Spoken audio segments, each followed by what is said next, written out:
Interrogé par Télé Loisirs à l'occasion de son grand retour à la présentation de Dance Machine, 30 ans, la soirée événement, le dimanche 28 mai 2023 sur W9 à 21h05, Ophélie Winter s'est confiée sur ses amours. À Ophélie Winter et l'amour. Dieu lui a donné la foi. Et aussi un cœur qui a beaucoup battu pour les hommes. Elle n'était pas encore connue que déjà, l'interprète de Shaimon U faisait tourner les têtes. Elle n'avait en effet que 17 ans quand Prince est tombé sous son charme. Du chanteur, elle dit volontiers qu'il est l'homme qui lui a tout appris, qu'il a été son mentor. Le lendemain de la mort de Prince le 21 avril 2016, Ophélie Winter n'a d'ailleurs pu retenir ses larmes sur le plateau du Grand Journal.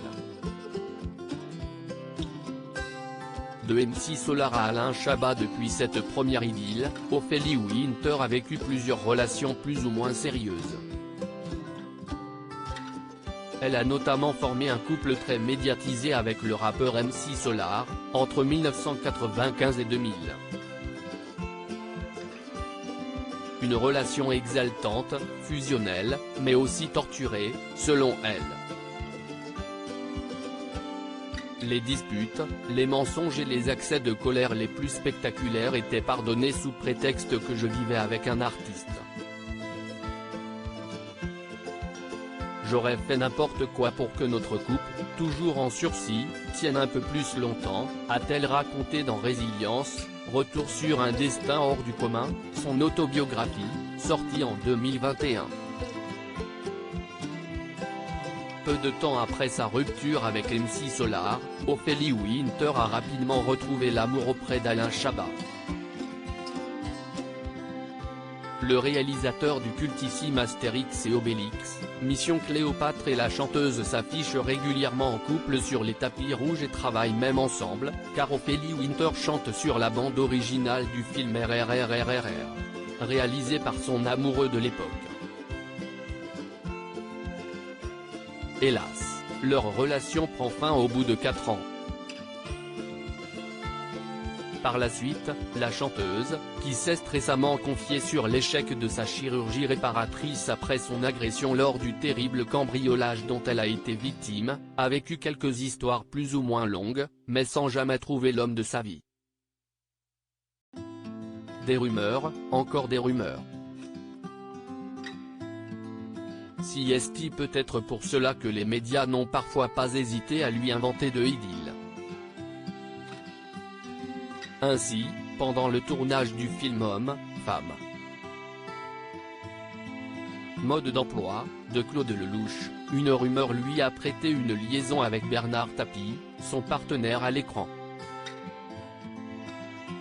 Ce qui n'a pas manqué de faire réagir Dominique Tapie, qui avait alors découpé dans un journal une photo les montrant tous les deux ensemble pour la planter avec un grand couteau dans la porte de sa chambre. Et il suffit qu'Ophélie Winter quitte quelques jours l'île de la Réunion, où elle habite depuis 4 ans et où elle savoure un bonheur retrouvé, afin de passer quelques jours à Paris, pour que les médias lui attribuent une nouvelle conquête.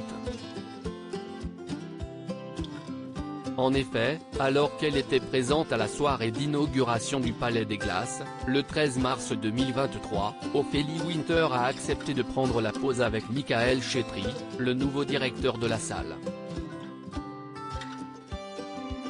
Il ne fallait pas plus pour leur prêter une idylle, ce que l'interprète de Dieu m'a donné la foi a tenu à démentir dans le cadre d'une interview à Télé Loisirs. Un entretien accordé à l'occasion de son grand retour à la présentation de Dance Machine, 30 ans, la soirée événement, le dimanche 28 mai 2023 sur W9 à 21h05. Tout est faux, tempête-t-elle. Je l'ai rencontré 2 fois pour évoquer plusieurs projets avec lui. Il m'a demandé d'être présente à la soirée de réouverture du Palais des Glaces. J'ai accepté de faire des photos avec lui et, quand j'ai atterri à La Réunion, j'ai reçu une flopée de messages me félicitant d'avoir retrouvé à l'amour. Encore une fois, certains journaux ont raconté n'importe quoi. Voilà qui est dit. À lire aussi le greffon au niveau de mon nez n'a pas tenu, Ophélie Winter se confie sur l'échec de sa chirurgie réparatrice, après son agression.